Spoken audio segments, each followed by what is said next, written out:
সুধী শ্রীকৃষ্ণ ভক্তজন, শ্রীমদ্ ভগবদ্ গীতার প্রথম অধ্যায় থেকে ত্রয়োদশ অধ্যায় আপনারা শ্রবণ করেছেন। এখন চতুর্দশ অধ্যায় শ্রবণ করুন।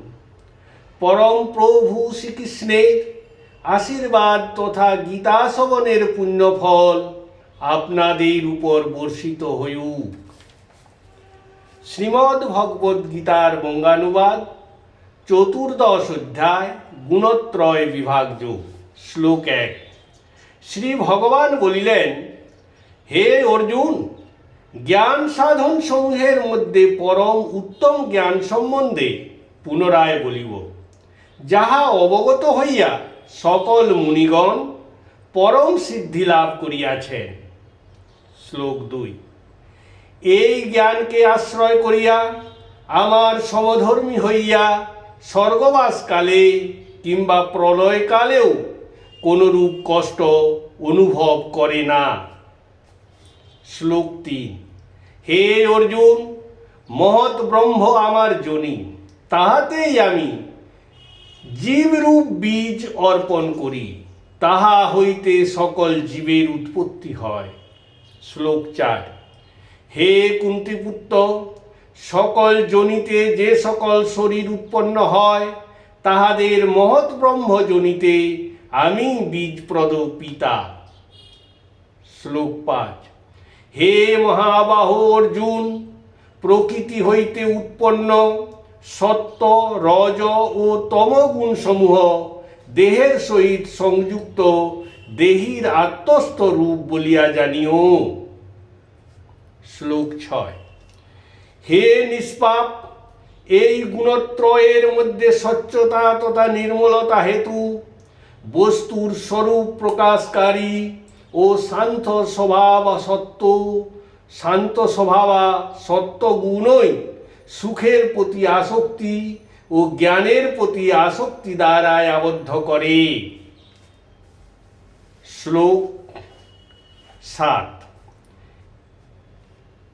হে কুন্তিপুত্র, রজগুণকে রাগাত্মক এবং তৃষ্ণা সমূহের উৎপাদক বলিয়া জানিবে, তাই এই রজগুণ জীবকে ফলদায়ী কর্মের আসক্তিতে আবদ্ধ করে।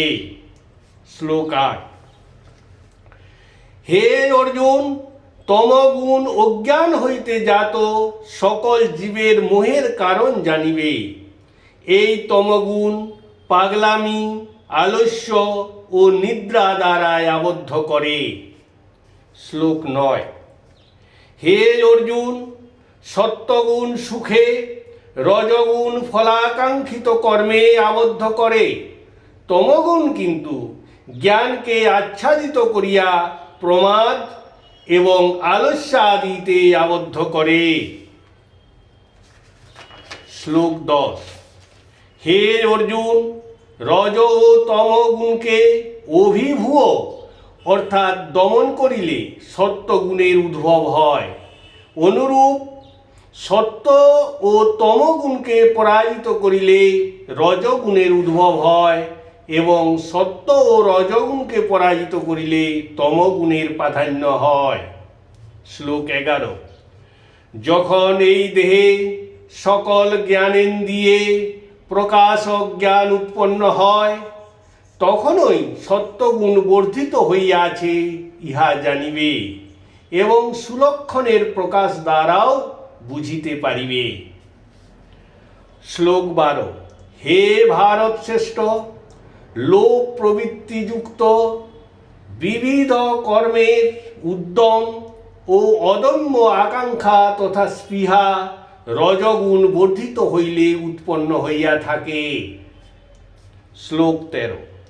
হে কুরুনন্দন, অপ্রকাশ, অপ্রবৃত্তি ও প্রমাদ মোহ এই সকল তমগুণ প্রবল হইলে উৎপন্ন হয়। শ্লোক 14। যখন সত্যগুণ বৃদ্ধি পাওয়া কোনো দেহী প্রলয়প্রাপ্ত হয়, তখন সে উত্তম বিদ্যাযুক্ত অম্লান লোকসমূহ প্রাপ্ত হইয়া থাকে। শ্লোক 15।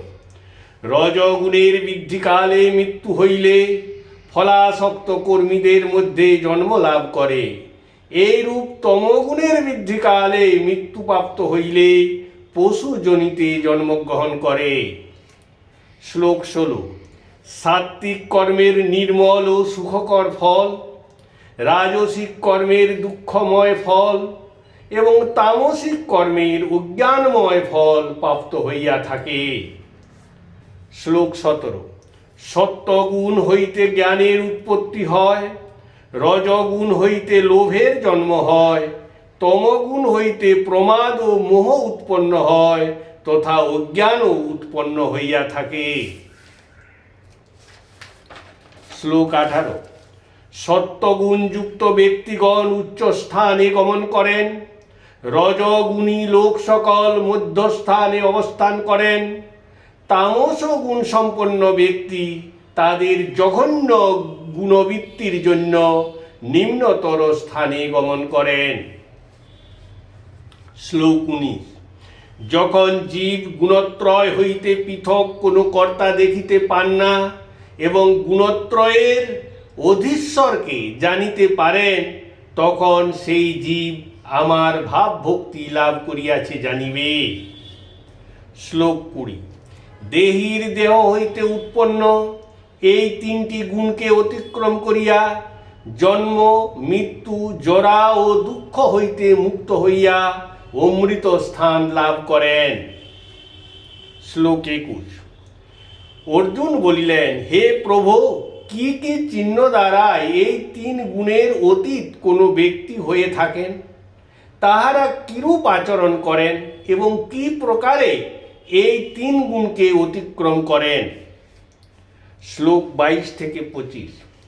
শ্রী ভগবান বলিলেন, হে পাণ্ডুপুত্র, যিনি প্রকাশ, প্রবৃত্তি এবং মোহ সত্যপ্রাপ্ত হইলেও বিদ্বেষ বা হিংসা করেন না, উহাদের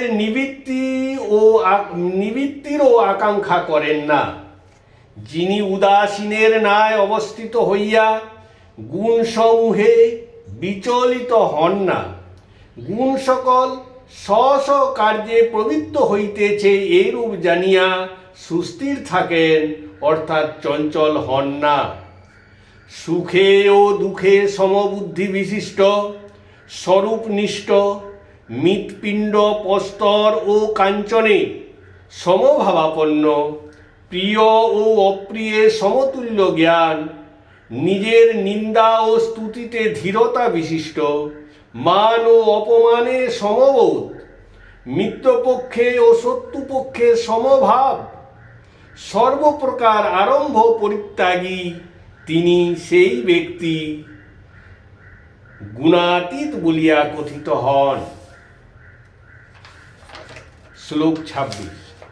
যিনি অব্যভিচারের দ্বারায় এবং ভক্তিযোগের দ্বারায় আমাকেই সেবা করেন, তিনি এই গুণত্রয়কে অতিক্রম করিয়া ব্রহ্মত্ব প্রাপ্তির যোগ্য হন। শ্লোক 27। হে পার্থ, যেহেতু আমি ব্রাহ্মণ, তাই আমি অফুরন্ত অমৃতের, নিত্য ধর্মের ও ঐকান্তিক সুখের মূল অবলম্বন। ইতি 14 অধ্যায় গুণত্রয় বিভাগ যোগের বঙ্গানুবাদ সমাপ্ত। হরে কৃষ্ণ কৃষ্ণ কৃষ্ণ হরে হরে, হরে রাম রাম রাম হরে হরে।